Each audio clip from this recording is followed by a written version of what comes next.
So this is the liquid printer. It is currently printing. As it raises up and goes back down, you can see on the screen a little blip appears. That's the one little piece that's being printed. And it raises up, and you can see there, that's the liquid that it jumps down into.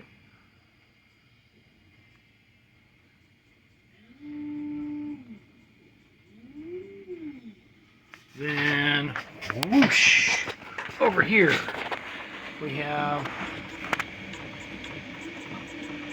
the SLA printer.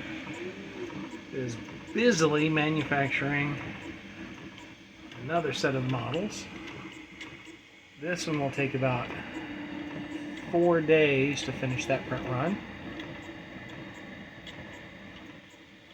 while this one will only take about 2 hours to do its print run.